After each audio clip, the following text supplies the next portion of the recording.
आगे बढ़ेंगे। विकासनगर में जहां बाजारों में पटाखा और बम और आतिशबाजी की दुकानें सजनी शुरू हो गई हैं, वहीं दुकानदारों को ये हिदायत दी गई है कि अपनी दुकान के पास कोई घटना हो तो उसके लिए अग्निशमन यंत्र, रेत आदि होना अति आवश्यक है। लेकिन कुछ दुकानदार ऐसा नहीं कर रहे हैं, जबकि इन दुकानदारों को लाइसेंस मिला हुआ है और उसमें साफ साफ लिखा हुआ है कि उन्हें अपने पास अग्निशमन के तमाम इंतजामात करके रखने हैं। उसके बावजूद दुकानदारों ने कोई सुरक्षा के इंतजाम नहीं किए हुए हैं। इस लापरवाही के चलते अगर कोई घटना हो जाए तो आसपास के क्षेत्र में भी काफी नुकसान पहुंच सकता है।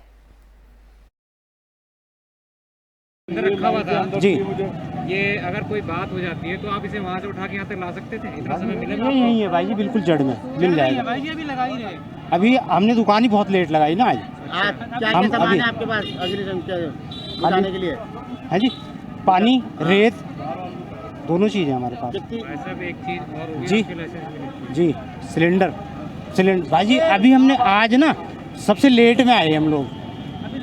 अभी हमने लगाया सामान, अभी दुकान पे कुछ नहीं है ना? कैसा अभी अरेंज कर रहे हैं आप? ये रखा हुआ भाई जी, रेत रात तो ये रख दिया हुआ हमने। लगाइए। पटाखे की लगाइए। अच्छा, पटाखे की दुकान का लाइसेंस है आपके पास? लाइसेंस है सर। अच्छा, क्या लिखा हुआ बड़ा? अभी उसमें रेता है, रेता ला रहा हूँ मैं अभी। रेता लिखा हुआ, ये लिखा हुआ है, एक वो गैस का वो लिखा हुआ है, हाँ, वो दो चीज़ लिखी हुई है। आपको दुकान खोले कितने घंटे हो गए? अभी ये लगाई सुबह ही मैंने, ठीक है, अभी तो लगा ही रहा हूँ, सामान ला ही रहा हूँ मैं ठाके ला रहे हो अंदर। सामान? हाँ आपने जी, इससे पहले नहीं रखा? नहीं, अभी तो ला रहा हूँ सर। आपके पास आपके अध्यक्ष साहब है, जब आपको बताया जब ला रहे हो आप उससे पहले तो नहीं रखा ना? सर जी नहीं, मैं सामान ही ढो रहा हूँ अपना, ये देखो आप। रो रहे हो? हाँ, ठीक है। ऐसी बात नहीं। दीपावली के पर्व पर चमोली जिले की अलग अलग बाजारों में जगमग माहौल देखने को मिल रहा है। बाजार सजे हुए हैं तो कहीं अलग अलग तरह के मंचन हो रहे हैं। गोपेश्वर मुख्यालय की बात की जाए तो दीपावली की तैयारियां जोरों शोरों से हो रही हैं। लोग बाजारों में खरीदारी कर रहे हैं। प्रशासन की बात करें तो जगह जगह पुलिस सघन चेकिंग अभियान चला रही है। बद्रीनाथ धाम में भी दीपावली की धूम देखी जा रही है। मंदिर को गेंदे के फूलों से सजाया गया है। धनतेरस का त्यौहार बहुत अच्छे बहुत बढ़िया धूमधाम से मनाया जा रहा है। पिछले 3 वर्ष से कोरोना से हम सभी लोग व्यापारी और आम जनता जो इस त्यौहार को बड़े हर्षोल्लास से मनाती थी, अब की बार और भी दुगने और चौगुने उत्साह से मना रही है। और अल्मोड़ा में महाराष्ट्र के राज्यपाल भगत सिंह कोश्यारी पहुंचे हैं।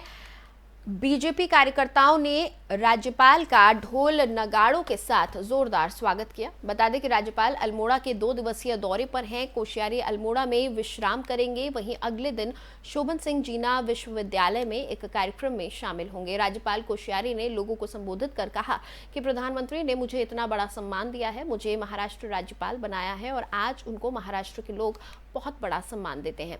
महाराष्ट्र में से उत्तराखंड को पर्यटन क्षेत्र में बढ़ावा मिल रहा है और बहुत जल्द तीर्थाटन और पर्यटन के क्षेत्र में बड़ा कदम उठाया जाएगा।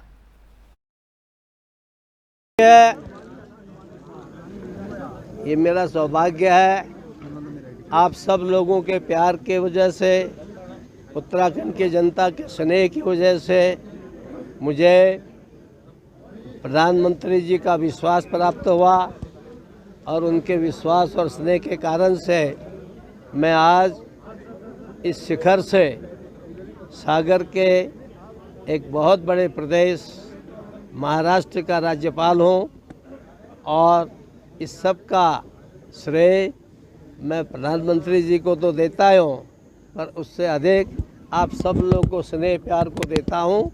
और मुझे लगता है कि जिस प्रकार से महाराष्ट्र में स्नेह मिल रहा है और प्यार मिल रहा है, उसके वजह से महाराष्ट्र का उत्तराखंड में पर्यटन, तीर्थाटन और उद्योग के क्षेत्र में उनका यहाँ पर जो है योगदान मिलेगा, उसके लिए मैं प्रयत्नशील हूँ। और वहाँ के लोगों की पहाड़ के प्रति रुचि बढ़ी है और उनको पहली बार लगता है ये जो यहाँ का राज्यपाल है ये कोई पहाड़ी नहीं, ये मराठी है, ऐसा उनको लगता है। ये सब आपके प्यार की वजह से। और पूर्व सीएम हरीश रावत और नेता प्रतिपक्ष यशपाल आर्या धरना प्रदर्शन में शामिल होने के लिए हरिद्वार पहुंचे। आपको बता दें कि धरना प्रदर्शन विधायक अनुपमा रावत के नेतृत्व में चल रहा है। प्रदर्शन में पहुंचे तीनों नेताओं ने बीजेपी सरकार पर हमला बोलते हुए कहा कि पंचायत चुनाव में जैसे बीजेपी ने लोकतंत्र की हत्या कर कांग्रेस के जीते हुए प्रत्याशियों को हराया है। उन्होंने कहा कि जो लोग साफ छवि के व्यक्ति हैं, ऐसे लोगों के ऊपर 307 जैसी धाराएं थोप दी गई हैं। बीजेपी ने देश ही नहीं प्रदेश में अराजकता का माहौल बना दिया है। देश और प्रदेश के हालात बद से बदतर होते जा रहे हैं। कानून व्यवस्था चरमरा गई है। लोगों में दहशत का माहौल है। बीजेपी सरकार में डकैती, चोरी, हत्या, बलात्कार जैसे संगीन मामले बढ़ते जा रहे हैं। भाजपा सरकार में सारे आपराधिक रिकॉर्ड तोड़ दिए गए हैं, लेकिन कोई भी मामला वर्कआउट नहीं हुआ है। भाजपा डर और भय का माहौल बनाना चाहती है। उनका उत्पीड़न है और लोकतंत्र को समाप्त करने की साजिश का हिस्सा है। विपक्ष को समाप्त करना चाहते हैं। ये चाहते हैं, पहले इन्होंने पंचायती चुनावों में कब्जा किया, लोगों को डरा धमका करके, मुकदमे लगा करके। अब कांग्रेस कार्यकर्ताओं को घरों पर दस्तक दे करके, उनको डरा करके और उनको भयभीत करके, ताकि लोग कांग्रेस छोड़े। ये कांग्रेस को समाप्त करने की साजिश है। और ये अनुपमा को बधाई देता हूँ, क्योंकि हम लोग शायद इतना कठोर निर्णय नहीं लेते, लेकिन उसने एक निर्णय लिया। अब साथ देंगे, खड़े होंगे। कांग्रेस को बचाना है तो हम लोगों को सबको साथ खड़ा होना पड़ेगा। लोकतंत्र में जिस दिन तक जिंदा रहेंगे लड़ेंगे। इस तानाशाही के खिलाफ हम निरंतर आवाज़ उठाएंगे, और यदि ज़रूरत पड़ी तो हर की पौड़ी के सामने लेट करके जो है प्राण त्याग देंगे। देखिए,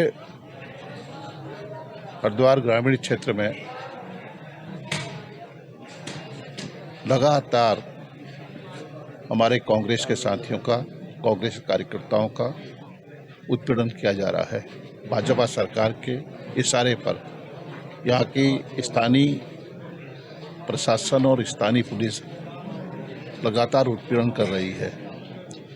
बेबुनियाद झूठे मुकदमे कायम कर रही है, जिनका कोई आपराधिक कोई छवि नहीं है, जिनका एक पाक साफ लोग हैं, उनके खिलाफ मुकदमे कायम हो रहे हैं। 100 लोगों के खिलाफ मुकदमे दर्ज किए गए हैं।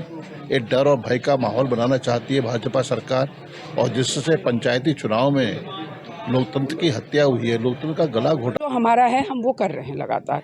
मेरे को जहाँ पर मुझे अपने दायित्व भी पता है, अधिकार भी पता है, और मुझे उनका इस्तेमाल करना भी आता है।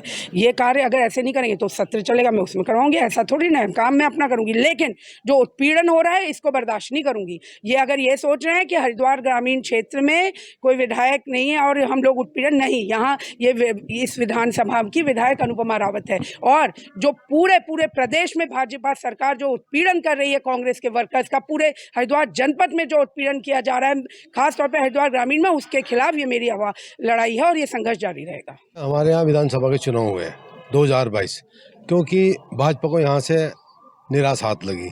कुल 11 सीटों में से खाली 3 सीटों पर ही सिमट कर रहेगी। 5 कांग्रेस के जीते, 2 बीएसपी के, 1 निर्दलीय। तो जब से ही भाजपा यहाँ से जिला हरिद्वार में बुखलाई हुई है, जुल्म ज्यादती कर रही है, हमारे कार्यकर्ताओं पर बहुत अत्याचार कर रही है, जिसे आज चाहे हमारे चौहान जी हो या हमारे अंसारी जी हो या और हमारे जितने भी कार्यकर्ता, उन पर अत्याचार, उनके खिलाफ झूठे मुकदमे कायम किए जा रहे हैं, वो हमें बर्दाश्त नहीं होगा। आज अनुपमा जी ने ये कार्यक्रम कल से रखा, कल मैं बाहर गया हुआ था, क्योंकि हम सब उनके साथ हैं। हम एक कार्यकर्ता, जितना जो भी किसी भी अगर हमारे कार्यकर्ता पर कोई भी जुल्म ज्यादती होगी तो हम सब विधायक और हमारे नेता प्रतिपक्ष जी अभी आपके सामने हरीश रावत जी आने वाले, हम सब एक कार्यकर्ताओं के साथ खड़े रहेंगे, उन पर कोई भी जुल्म ज्यादती नहीं होने देंगे। हमारी इसमें ये मांग है कि जो झूठे मुकदमे कायम किए तत्काल उन्हें सरकार वापस करे, और जो दूध का दूध, पानी का पानी छाने, क्योंकि कोई एक जो प्रमुख का चुनाव लड़ने के लिए जा रहा था, मानना वो एक चैन लूट नहीं कर सकता। सबको मालूम है कि झूठे मुकदमे, और नहीं पता नहीं कितने लोगों पर झूठे मुकदमे कायम किए गए। हमारी ये मांग है कि जो झूठे मुकदमे कायम हुए सब तत्काल। और उत्तराखंड की खबरों में फिलहाल इतना ही, मुझे दें इजाजत।